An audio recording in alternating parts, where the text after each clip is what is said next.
For antiwar.com and Chaos Radio 95.9 FM in Austin, Texas, I'm Scott Horton, and this is Anti-War Radio.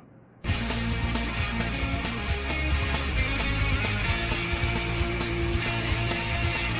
subject for Anti-War Radio all this week has been and continues to be the upcoming war against Iran and whether or not it can be prevented. And continuing in that vein, I am very happy to welcome to the show one of the best investigative reporters in the United States of America. He's a former investigative producer for ABC World News Tonight with Peter Jennings, and is the author of the famous books about the National Security Agency, The Puzzle Palace, and Body of Secrets. And his most recent book, A Pretext for War, 9/11, Iraq, and the Abuse of Intelligence Agencies, was a very early and outstanding account of how the neoconservative Cheney cabal lied us into war in Iraq. He is also the winner of the 2006 National Magazine Award for reporting for his article, The Man Who Sold the War, about John Rendon, that was published in Rolling Stone. So welcome to the show, Mr. Bamford. Thanks, Scott. I appreciate it. Now, if it's okay with you, I guess I'd like to start a little bit with the NSA before we talk about Iran. I wonder if I have some kind of computer glitch and lose this interview like what happened to me Monday with Larissa Alexandrovna. Do you think I could just call the National Security Agency and get a backup copy from them? Well, it's interesting because after I did the Puzzle Palace, my first book on the NSA, I did a lot of radio talk shows when the book came out. And later on, I sent a Freedom Information Act request to NSA for everything they had on me, and among the things I got back were transcripts of most of the programs I was on. So it's very likely they may have one. Oh, that's good. And I bet you they record it in really high quality, too. Well, you don't get any better high quality than the equipment that NSA has. Okay, well, I guess chances are it would probably only be a computer listening to us, but, if it's agents with thingies in their ears, hey, guys, how do you like the fact that I'm talking to one of the best investigative reporters in the world about you guys breaking the law? How do you like that? Sorry, that's just my little thing I had to work in there. But seriously, though, they are breaking the law, aren't they? Doesn't the Fourth Amendment to the Constitution say that the executive branch can't search or seize us or our property unless the independent judiciary has signed off on a warrant? Well, not just the First and Fourth Amendment. There was a judge last August, Judge Anna Diggs Taylor from she's a federal district judge in Detroit, Michigan, where the ACLU filed a suit against NSA over this, what they called the terrorist surveillance program, and the judge found that the president violated the law. She found that the president violated the Foreign Intelligence Surveillance Act, which is a criminal statute. It carries 5 years in prison for every violation. So, yeah, there's no question. Federal judges found that the president, in instituting this program, had violated both the First and Fourth Amendment and also the Foreign Intelligence Surveillance Act. Why the first? Free speech? Free association? Or the First Amendment, I forgot why she came down on the First Amendment. I think it was because of the issue of secrecy, the secrecy rule. But I'd have to go back and take a look. The Fourth Amendment certainly had to do with the fact that they were doing this without getting any kind of a warrant. Right. And now, in your op-ed that you wrote in the New York Times, January 31st, you make the case that what my father taught me when I was a little kid, that in America the law applies to everyone, even the President of the United States, is really not the case. And beyond just the NSA wiretapping program, you sort of seem to be making a larger case that something in America has really changed. Well, that's right. In the New York Times piece, I focused on the violation of the Foreign Intelligence Surveillance Act, and I compared it with the way two previous presidents had been dealt with when there was suspected violation of the law. With Richard Nixon, he was suspected of obstructing justice and taking part in a conspiracy to cover up the fact that the people under him had broken in and photographed records at the Democratic National Committee, the Watergate break-in. And that led to an investigation and eventually a threat of impeachment, or actually a vote from the Judiciary Committee for impeachment. He resigned before there was an actual impeachment. And then I also compared it to Bill Clinton. There was allegations that he had committed perjury on a civil affidavit about a consensual sexual affair. I mean, it was enormously minor compared to what we're talking about today. And yet the Republicans insisted on establishing a major investigation run by Ken Starr, a special prosecutor. And the ultimate result in that was that the Republican Congress did vote for impeachment. So now you have a president who a federal judge has said he has broken the law by violating the Foreign Intelligence Surveillance Act, a criminal statute. Not only that, it was a criminal statute put in place because of Richard Nixon to prevent the kind of violations that Nixon perpetrated when he was president. And in that op-ed that you wrote in the New York Times, again, January 31st, it's called "Bush is Not Above the Law," you actually even quote the articles of impeachment handed down by the Judiciary Committee, where that was part of the charges, the I guess, indictment, basically, that the Judiciary Committee was trying to get passed by the House, was 17 counts of tapping people's phone without a warrant. Exactly, yeah, and in this case, you'd have to convert that into the thousands of people. Is that all? Well, perhaps tens of thousands. That's the problem. We don't know. It's all done in secret. Not even the very, very secret Foreign Intelligence Surveillance Court was allowed to know about this. So, one of the counts, and that's something that people just don't realize or think about these days, but one of the counts in the impeachment bill of impeachment against Richard Nixon was for eavesdropping on people without a warrant. And that was even before the creation of the Foreign Intelligence Surveillance Act, which made it a 5-year penalty, $10,000 fine every time it's done. And if you actually look at the president's actions, the number of counts you could probably get under this one violation, if you count each time a person was eavesdropped without a warrant, and you're talking thousands or tens of thousands, you're talking about a few thousand years in prison or whatever. So yeah, quite a few consecutive life sentences. Right. So this is a very serious thing. Yet we didn't do what we did in the previous two incidents. The FBI hasn't gone over to the White House and sealed up files and locked doors and begun to question people at the NSA or at the White House.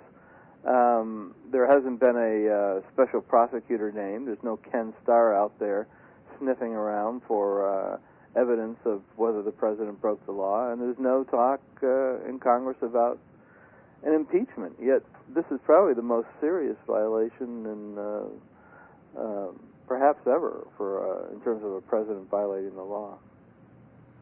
Now, Alberto Gonzales has come out and said, we still have the authority, and we always did, and we still do, but we're no longer doing this. We'll now go to the Foreign Intelligence Surveillance Act court, which, correct me if I'm wrong, is simply created to be a rubber stamp anyway. I thought the only time the FISA court had ever denied a wiretap warrant, it was against John Wong. Well, actually, it wasn't set up to be a rubber stamp, but it's developed. It eventually developed into a rubber stamp, which is basically all you can say about a court that has been given 20,000 applications for warrants and has only turned down or asked to have modified about 5 out of all those. Yeah. And is it even really a court? I mean, it's inside the Justice Department building. So does that mean it's inside Article 2, or that it is actually part of the independent judicial branch? No, it is it's actually a separate federal court system. The judges that sit on the Foreign Intelligence Surveillance Court, come from normal districts. I mean, when they're not sitting on the FISA court, they're sitting back in whatever district they come from. They pick them from a variety of the districts in the United States, and they come to Washington for like a couple weeks at a time, and then they'll sit on the FISA court. So it is an entirely separate branch of the federal judiciary. It has the Foreign Intelligence Surveillance Court, and then what makes it interesting is it's designed almost so there's no way that the government can lose, because first the government applies for a warrant to the FISA court, and again, this court has granted about 20,000 approvals, only turned down about 5, and most of those 5, almost all of them were during the Bush administration, which is probably why they decided to go around the court. But if they get turned down in the FISA court, there's another court. It's called the Foreign Intelligence Court of Review, which is 3 judges who are sort of the Maytag repairmen of the federal judiciary. In 30 years, they've only heard 1 case, and that was just recently, in the last few years. And they granted the government its application. But if even the Foreign Intelligence Court of Review turns down the government then has a right to an immediate in-camera, which means secret, ex parte, which means only the government, session before the Supreme Court. So, which has in the past been very favorable to this administration. So the odds of actually not getting a warrant are almost infinitesimal. So why do you think that Alberto Gonzales announced they were no longer going to be doing it? Well, I think one of the key reasons was, as we just talked about, you have a federal judge back in August declaring that the program is a violation of federal law and federal criminal law. And less than 2 weeks after Gonzales made his declaration that the administration was going to now start going back to following the law, the Foreign Intelligence Surveillance Act, less than 2 weeks after that, they were facing a federal appeals court hearing. In other words, 3 more judges were going to decide on the legality of the issue. The government lost in the district court, and they were very afraid that if the appeals court upheld that, and then the Supreme Court upheld that, then you're really facing a constitutional crisis where you're back in the days of Richard Nixon, where the Supreme Court just makes a decision, and the president either has to go along or not. And I think they wanted to truncate that. Right. Well, you say in the article, you say in your op-ed for the New York Times that this is like a bank robber saying, yeah, I've been robbing banks all this time, but from now on I won't, and so now you can't prosecute me. Well, and that's very accurate, because what the administration did is they didn't say we're ending this, that this is going to be ended forever. All they did was say we're stopping it for now. And when they were asked whether they could start it up at any other time, the essence of their answer was yes, because there is no law stopping us. So that's why it's so very important that this be decided in a courtroom, that a court come down and say, this is illegal, it can't be done, and if it's done, if it continues, it's a continual violation of the law. The way it stands right now is really the worst of the situations, because you've got the administration claiming that they've temporarily stopped this program, yet there's no indication of what has been stopped. There's no indication of what they mean by they're going back and getting a warrant. Under the FISA Act, it means if they want to eavesdrop on James Bamford, they have to get a warrant with James Bamford's name on it. But the way the administration has been looking at it is that they can get blanket warrants, so that they could get anybody in a particular area code, or anybody in a particular building, or anybody that calls a certain country, or anybody that has a name that doesn't sound very American. So that's the issue: is whether what has the administration done? Have they gone back to the original rule of law requiring individual warrants for individual taps, or have they just simply said we're getting warrants for large segments of society without naming individuals or showing any probable cause?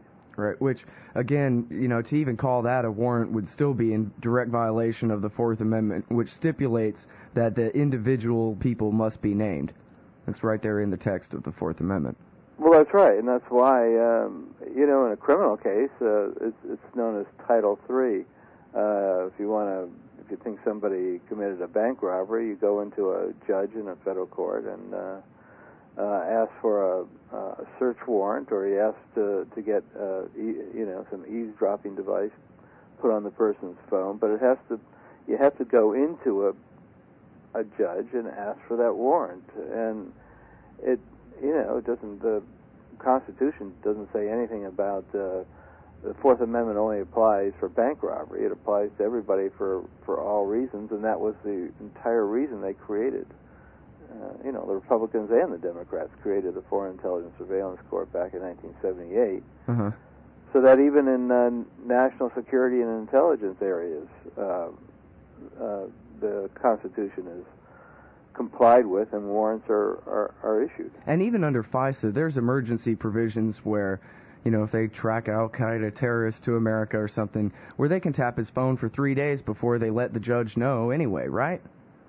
There's no even their excuse for this is completely hollow. That judges take too long. Well, they've had a number of allegations as to why this was necessary. I also wrote an article about this for the Atlantic Monthly about a year. Well, I guess it was April of 2006. And I went into a lot of details about how the program works. And the bottom line is that when the law was created, it gave the government a tremendous amount of leeway. It originally started out. And one other point is the fact that this is a living statute. It isn't just a stagnant statute. It doesn't just sit there and is never changed. It's changed over the years. It started off giving the government 24 hours to do warrantless eavesdropping, and then after 24 hours they had to apply for a warrant if they're trying to listen to a particular person. And over the years, that's been changed to 72 hours, to 3 days, where they can sit on somebody's telephone, listen to what they're saying, and only after 3 days do they have to submit an application for a warrant. So there's a lot of leeway, and also the judges are very accommodating. The chief judge that I wrote about when I did the Atlantic Monthly article said that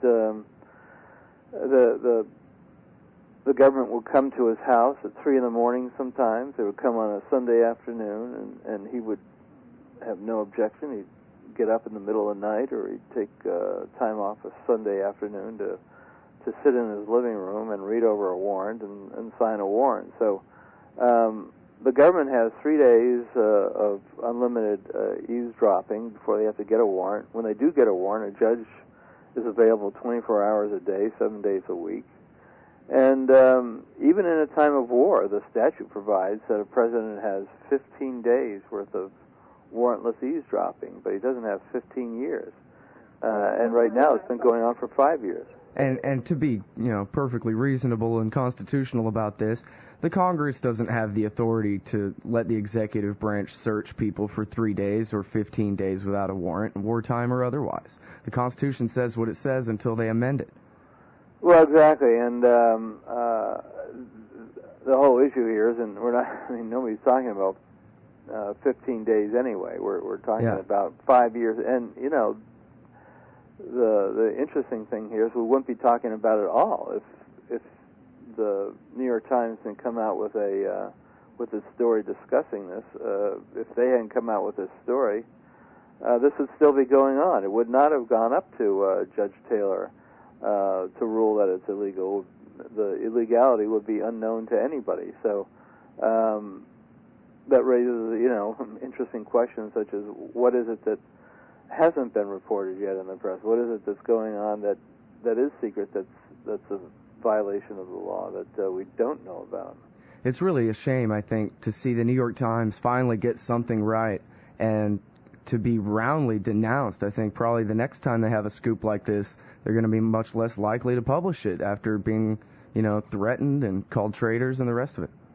Well, either that or they're just going to look back at the bad publicity they got and to publish it immediately. There's still a lot of questions over why they delayed that for, I think it was more than a year, especially since they had the information before the last election, and it could have been a determining factor in the election. You never know. But that said, at least the New York Times, which actually went out there, and you had two really enterprising reporters that came up with the information. The problem today is that you've got very few people in the media that are willing to, penetrate the government and look beyond their rhetoric and look beyond their press releases to find out what they're really doing. And that's especially true in television today. You have all these magazine shows, and the only thing they ever have on there is, some obscure murder case that they're dragging. Right, true crime stories. Before, true crime stories, True Detective, that kind of stuff. It's a squandering of journalistic responsibility by the network. So, where there are a few journalists out there, I want to encourage them, not discourage them. Right. Now, we got to talk about Iran, but I want to ask you, what do you think are the odds that the National Security Agency, if not, human beings there, at least computers, are scanning through my emails, reading my emails, and investigating me automatically? Is that what's happening to me or to you or to the American public at large? Well, that's unknown at this point. The way technology works, just briefly, the way that the NSA's technology works is it really has to, in essence, scan almost all the communications coming into or going out of the country. It's been doing that for decades. The difference is it's the change in technology. For decades, NSA has intercepted all the international satellite communications, which was the bulk of communications, telephone calls and email and all that, coming in and going out of the country. And they did that without having to touch any wires, simply by putting large dishes out there and collecting the satellite signals as they were transmitted back to Earth.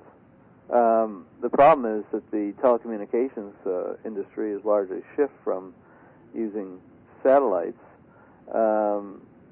which have half-second time delay and have other atmospheric problems sometimes.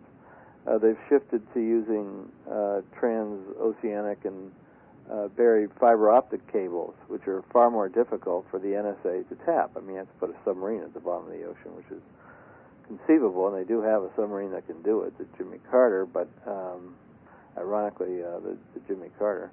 But they use that mostly for cables that are hard to get access to. So a much easier way is for the NSA to make an agreement, work out an agreement, very, very secret agreement with the telecommunications companies so that they get mirror access. In other words, when the cable comes in, is what's in essence a beam splitter that splits off part of the a mirror image of what's ever coming in, and it goes directly to NSA.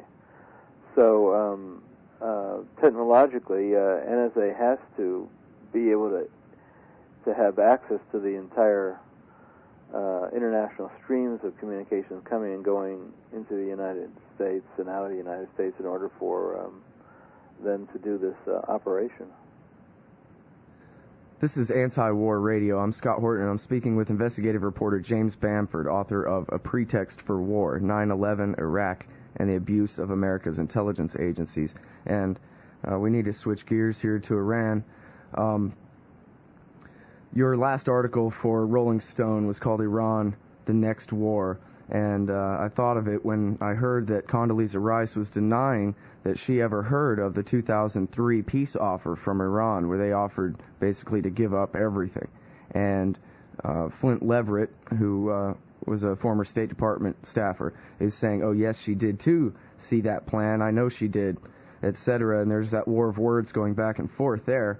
And in fact, he said that at a conference yesterday in Washington, D.C. It's reported in this morning's paper. And I spoke with Karen Katowski earlier this week, who was the famous Pentagon whistleblower, who told us all about the Office of Special Plans and Douglas Feith's group in the Pentagon. And she confirmed the idea that even way back then, when Douglas Feith and his group were working to lie us into war into Iraq, they were already working on Iran, as you reported as well in your article, The Next War, and that was Rolling Stone last July. So I wonder if you can explain, I guess first of all, what is the interest of the neoconservatives in having America wage war against all these Middle Eastern countries that have never attacked us? Well, the neoconservatives, all through the 1990s, had rearranging the dominoes in the Middle East as on the very top of their agenda. The two top things in their agenda were getting rid of Saddam Hussein and rearranging the countries, at least the regimes in the Middle East, and that took the form of an actual document in 1996 when three of the key neoconservatives came up with a plan.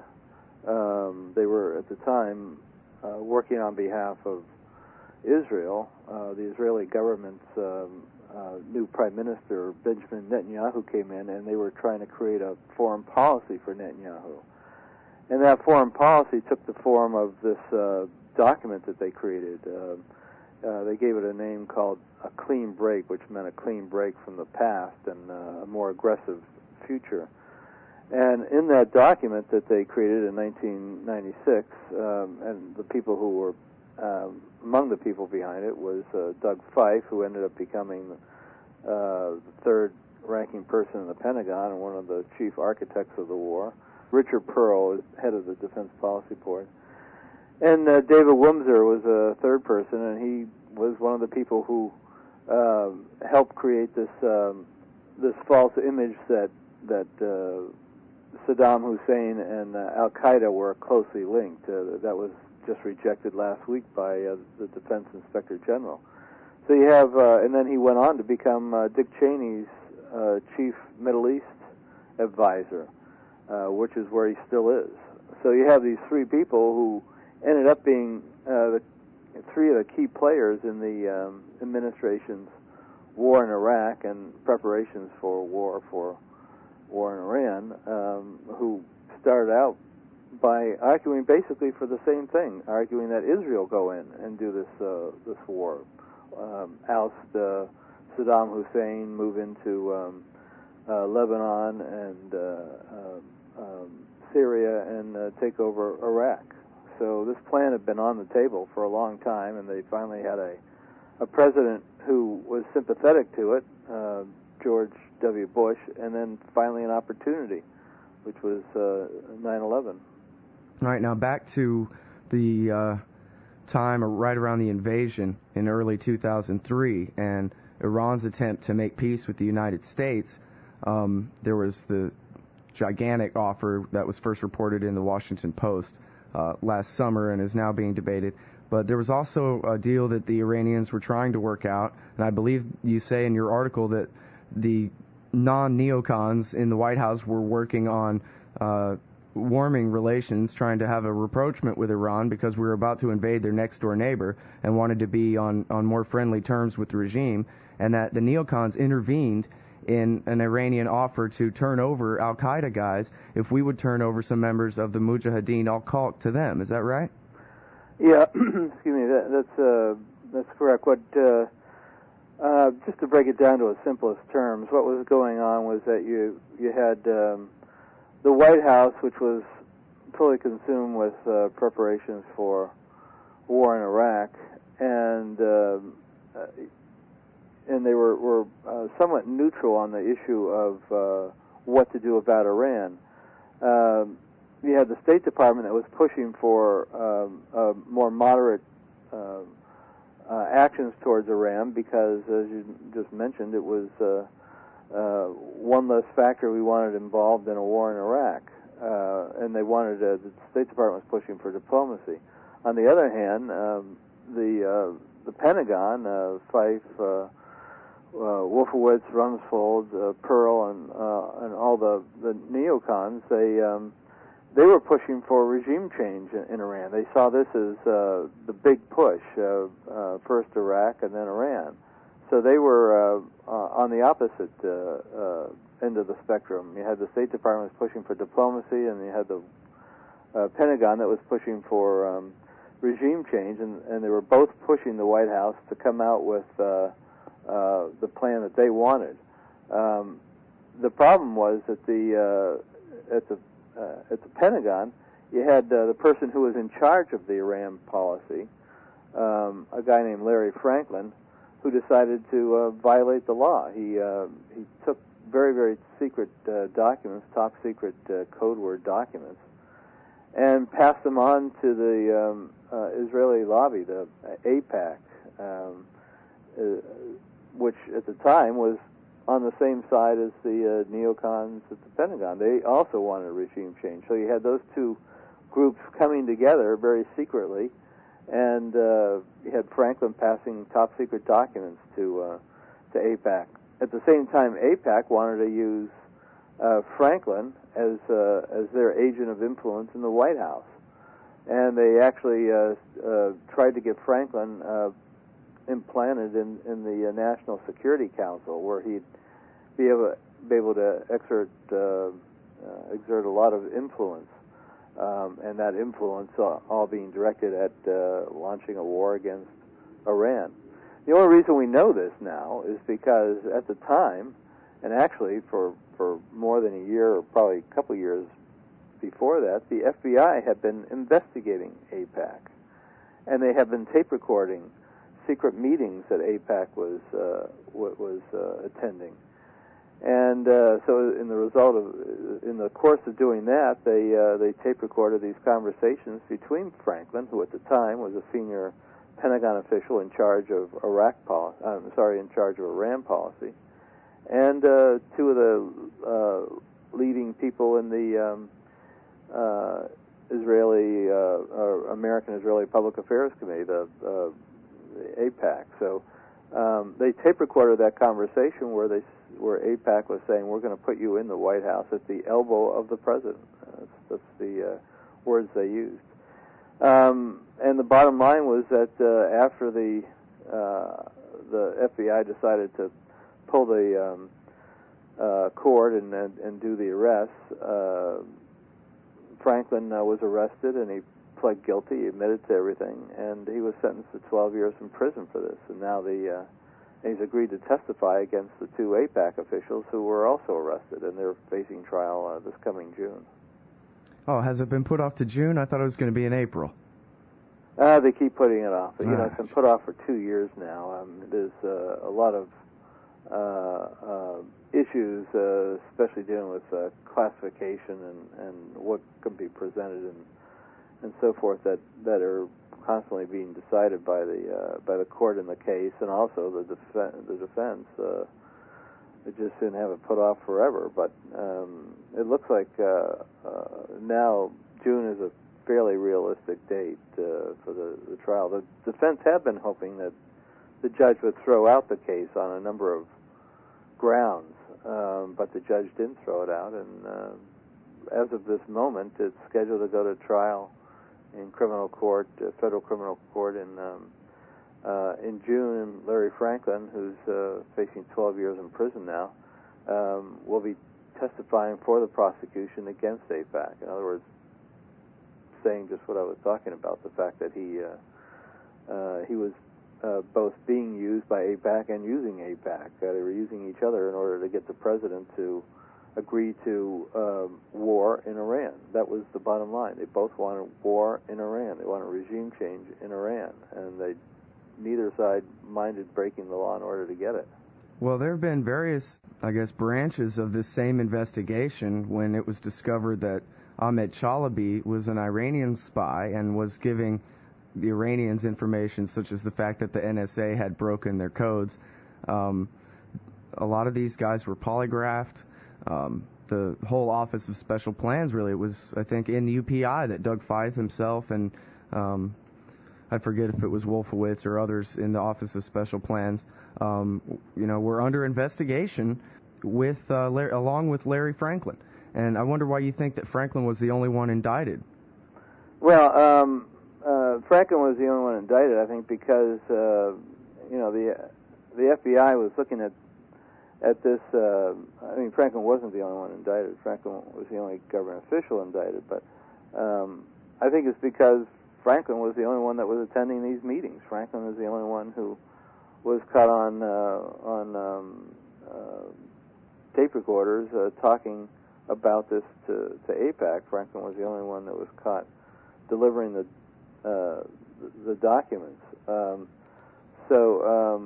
Well, but in the larger sense, Chalabi learned that the codes were broken from someone, and the Niger uranium forgeries got to the White House somehow.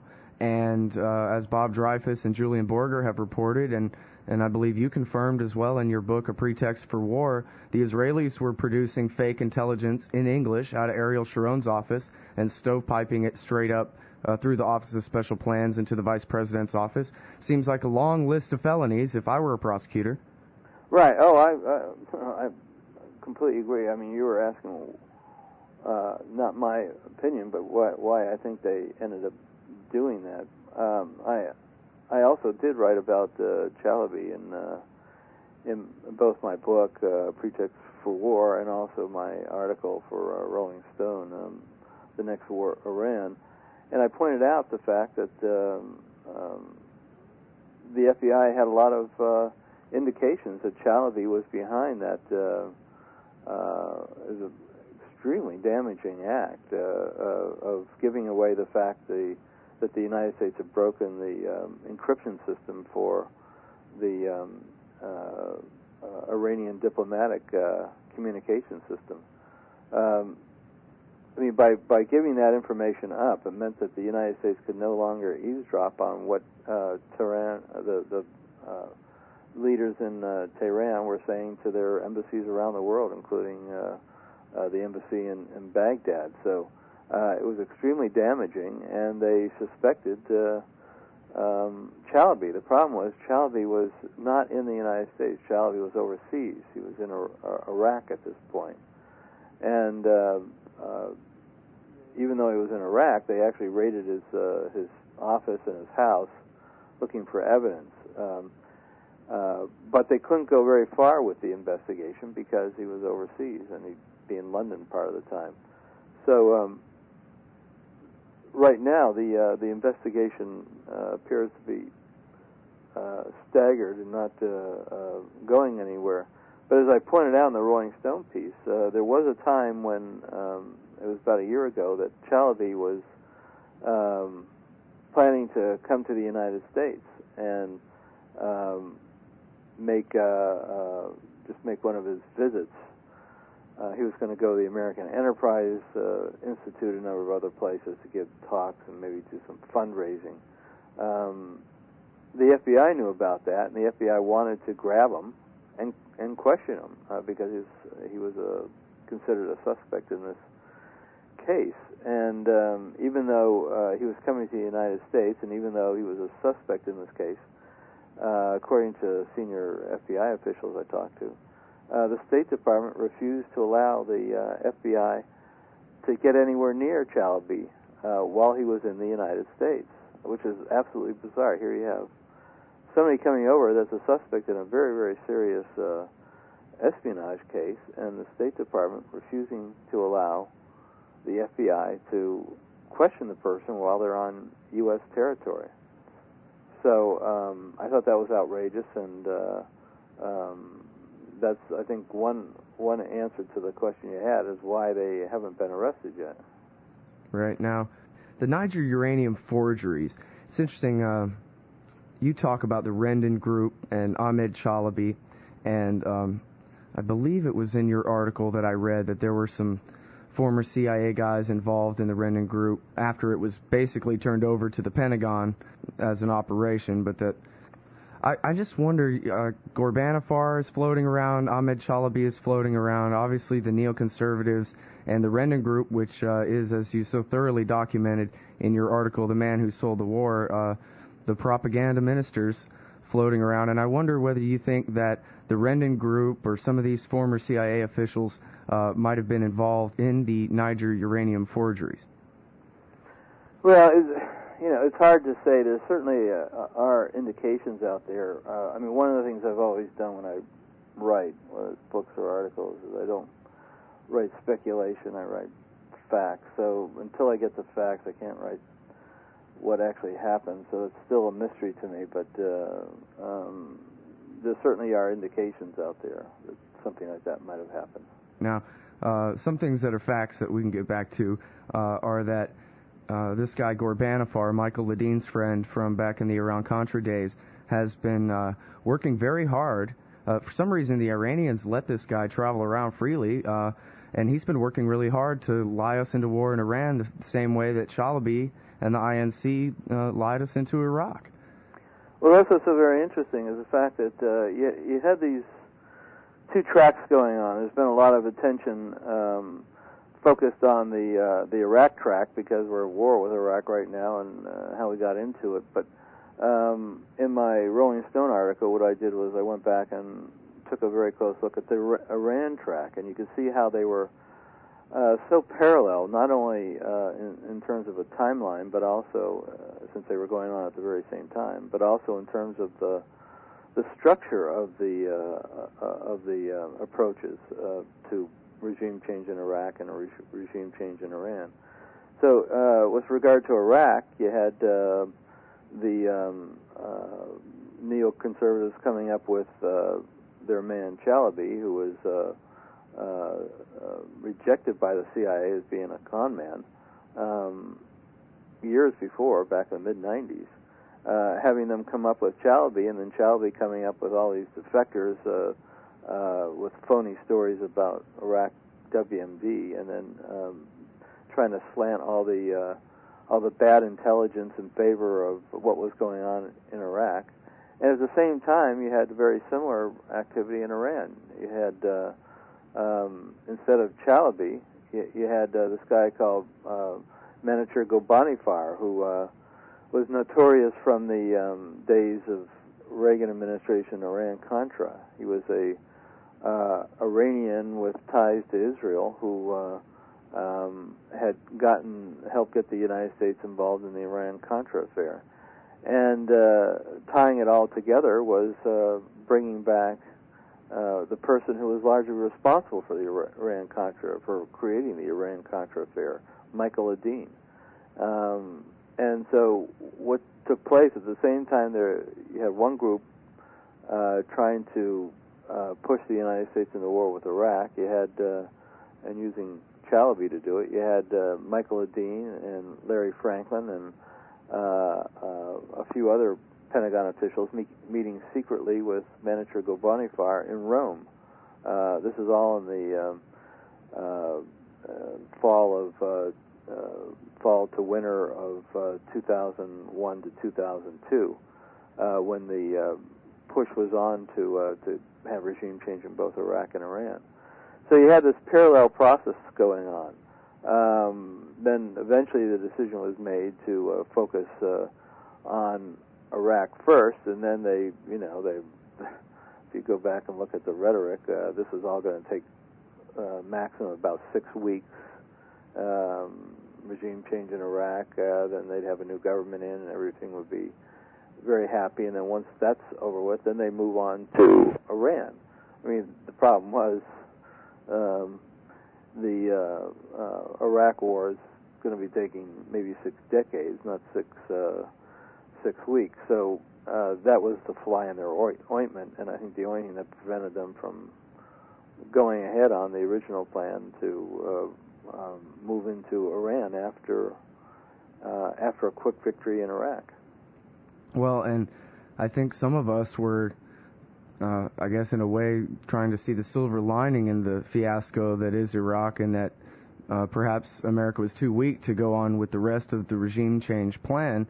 But ever since really the beginning of the new year, it seems like the rhetoric against Iran has really been ratcheted up. Accusations are flying, carrier strike groups are moving into position, and in fact Newsweek reported just this week that there's a third strike group on its way, and that National Security Council staffer named Hillary Mann is saying, and in fact I saw a clip of her on CNN as well, saying that she believes the policy is to provoke Iran somehow into striking us first, so that then we can pretend it's a defensive measure when we strike back at them. Yeah, it sounds like the title of my book, A Pretext for War. Yeah, doesn't it?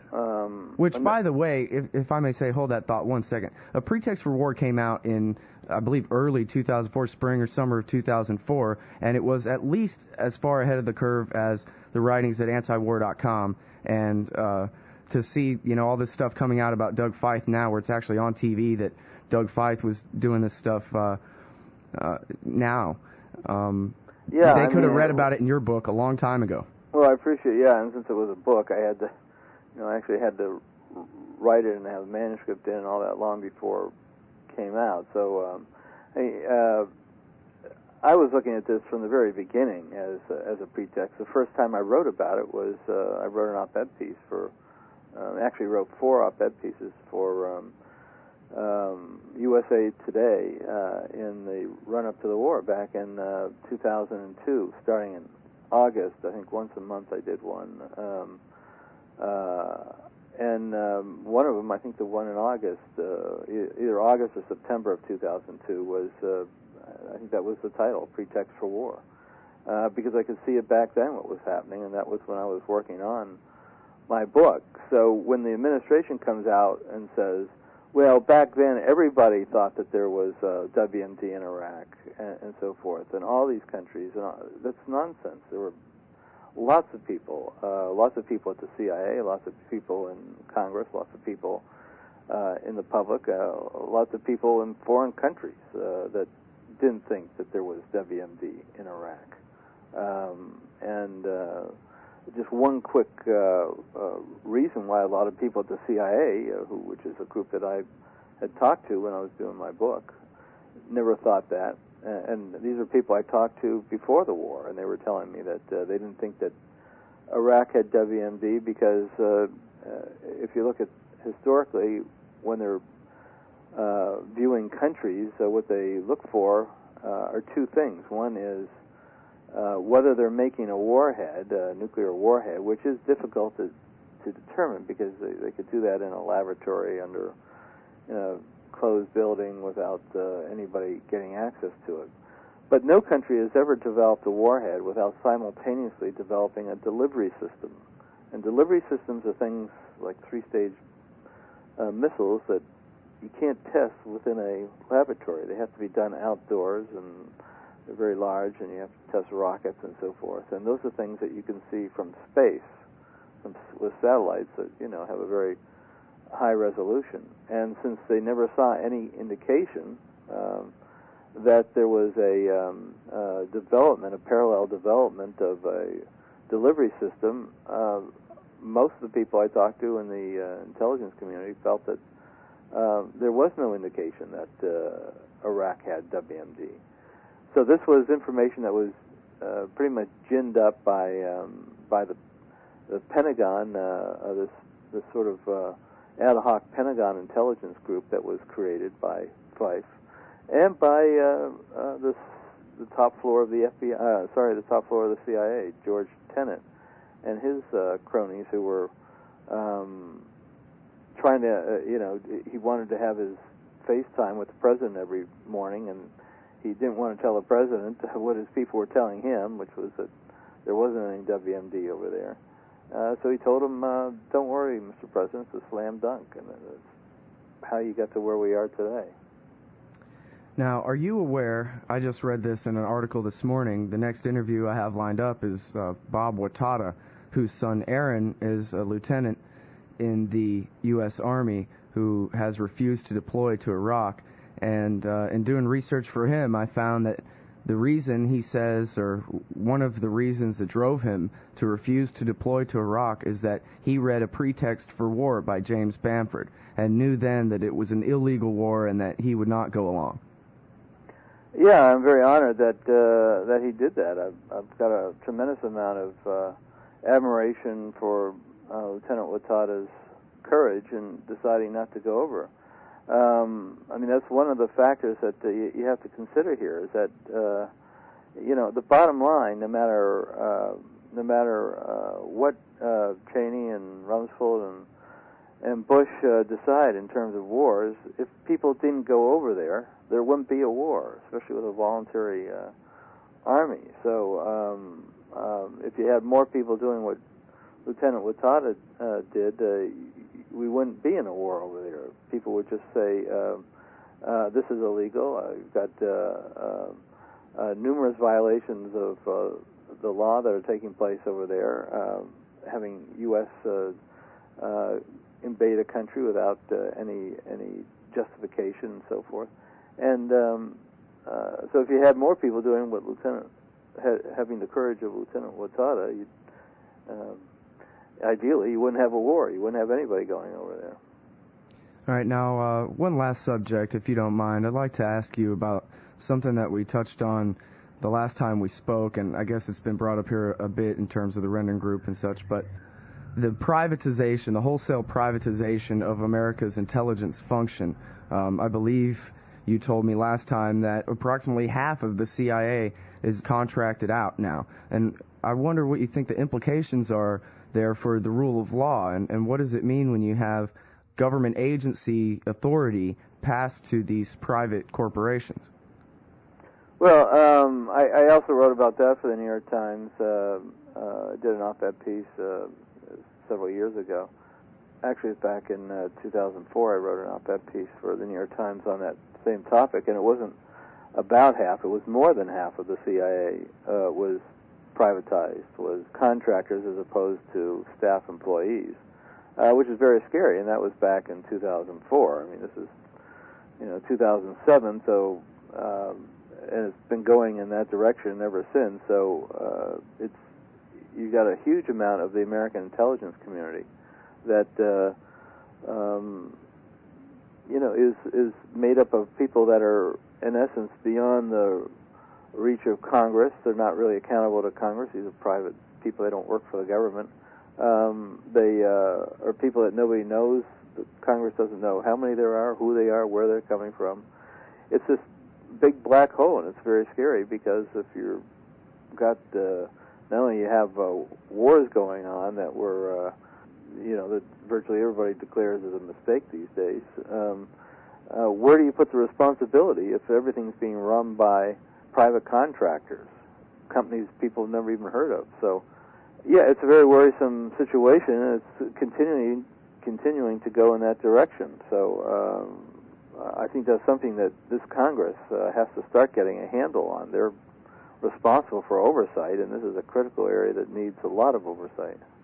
Although probably many of them, if not all of them, rely on money from these companies for their re-elections. This is already a new segment of our economy, right? I think it was from your article where I found the term security intelligence complex. Yeah, I think I wrote that in my article, that term. But that's the problem now. You've got Eisenhower, who warned of the military-industrial complex back in the 1950s, late 50s, after he was president, had been president for many years, and saw what it could do and the problems, even though he was a former five-star general. So you had even General Eisenhower concerned about the military-industrial complex, and today it's the security-industrial complex because we've got this country just obsessed with fear-mongering and so forth. And so you have all these companies coming up with ways to spend billions and billions of dollars on ways to fight new wars, ways to surveil Americans, ways to get rid of government employees and replace them with contractors. It's an extremely difficult and really dangerous situation. And with that, we're going to have to leave it. James Bamford, he's the former investigative producer for ABC World News Tonight and is the author of the books The Puzzle Palace, Body of Secrets, and A Pretext for War. Thanks so much for your time today. Thank you, Scott. Don't take your guns to town.